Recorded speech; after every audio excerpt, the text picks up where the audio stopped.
ஆதரிச்சு ஒரு மனதா ஏற்பாடு பண்ணி கொள்ளையை நிறுத்துறா, குண்டு போறதை நிறுத்துறா, பாவின்னு கேட்டமே நிறுத்தினானா, இன்றைக்கு மாலை முரசிலும் மாலை மலரிலும் தமிழ் ஓசையிலும் வருகின்ற செய்திகள், எங்கள் காதுகளிலே விடுகின்ற செய்திகள் எங்கள் உள்ளத்தை கொதிக்க வைக்கிறதே.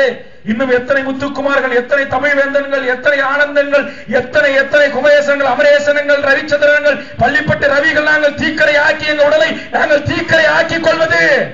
இந்திய தேசியமே உன் காது என்ன செவிடா? இந்திய நாடாளுமன்றமே எந்த கோட்டைகள் எந்த கற்களால் உன் கோட்டை வடிவமைக்கப்பட்டிருக்கிறது? எதை கொண்டு இடித்து நாங்கள் செய்ய? எந்த ஆங்கிலேய நாடாளுமன்றத்தை எந்த பகத்சிங் வெடிகுண்டு வீசி தன் எதிர்ப்பை காட்டினாரோ, தன் தேசத்தை விடுதலைக்கு தன்னை அவன் முன்னிறுத்தாரோ, அதை நாங்க செய்யணும்னு ஆசைப்படுறோமா? நாங்க அதை செய்யணும்னு ஆசைப்படலையே. கூட்டம் போட்டு பேசுறோம், அனுமதி இல்ல. பேரணி போனா அனுமதி இல்ல. சட்டமன்றத்தில் பேச அனுமதி இல்ல. தீர்மானத்தின் மீது விவாதம் செய்ய அனுமதி இல்ல. உண்ணாவிரதம் இருக்க அனுமதி இல்ல. அப்படி இல்லைன்னு சொன்னா இதாரா உங்க காந்திய தேசியம் என்பதை நீங்கள் எண்ணி பார்க்க வேண்டும். நான் எண்ணி பார்க்கவில்லை. என் தாய் தமிழ் நாட்டினுடைய இளைய தலைமுறை எண்ணி பார்க்க துணிந்து விட்டான், எண்ணி பார்க்க துணிந்து விட்டான். நான் நேற்றைய முன்தினம் மணப்பாறையில் பேசினேன். அதற்கு முதல் நாள் நான் கோயம்புத்தூரில் பேசினேன். அதற்கும் 2 நாளுக்கு முன்னால் திருப்பூரிலே பேசினேன். அதற்கும் 2 நாளுக்கு முன்னால் நான் நம்முடைய மேட்டுப்பாளையத்தில் பேசினேன். இப்போது எல்லாமே எங்கள் ஐயா என்னை கட்சிக்கு ஓட்டு கேட்க அனுப்பதில்லை. என் ஈழத்து உறவுகளின் கொடுமைகளை பேசுவதற்கு தமிழகம் எங்கும் சென்று வருகிறேன். ஆனால் பார்க்கிற போது எங்கள் தேனிசி செல்லப்பா ஐயாவும் வந்தார்.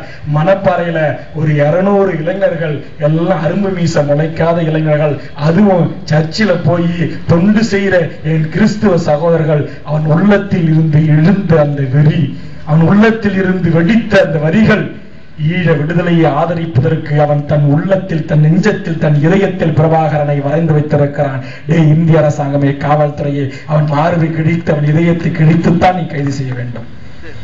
அப்படி மாறுகிற மனநிலைக்கு என் தமிழினத்தை நீங்கள் ஆளாக்காதீர்கள். இந்திய அரசே, தமிழக அரசே, கொன்று குவிக்கிற அந்த இனப்படுகொலையை தடுத்து நிறுத்தாவிட்டால் தமிழ்நாட்டில் அந்த இனத்தின் அழிவுக்கு துணை போகிற எவனும் தேர்தல் களத்தில், எங்கள் கிராமங்களில், எங்கள் ஆதிதிராவிட பகுதிகளில், எங்கள் சிற்றூர்களில், மானம் சூடு சொரணை ரோஷமுள்ள தமிழர்கள் வாடுகின்ற பகுதிகளில் வாக்கு கேட்க வருகின்றவர்களுக்கு வேறு விதமான அர்ச்சனைகள் கிடைக்கும்.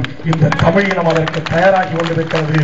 எங்கள் உணர்வுகளை புரிந்து கொள்ளுங்கள் என்று கேட்டு பல்வேறு சிரமங்களுக்கிடையில் இந்த கூட்டத்தை நிறைவாக ஏற்பாடு செய்த என் இனத்தின் உணர்வாளர்கள் அத்தனை பேருக்கும் நன்றி கூறி, இந்த நிமிடம் வரை காவல்துறை நண்பர்கள் பெருமனதோடு, அவர்களும் தமிழர்கள் தானே, ஒரு சூனாசாமி என்கிறவன் தானே இன்றைக்கு என் தமிழ்நாட்டு காவல்துறையும் என் தமிழ்நாட்டினுடைய வழக்கறிஞர்களையும் மோதவிட்டு ரத்தம் முடித்துக் கொண்டிருக்கிறான்.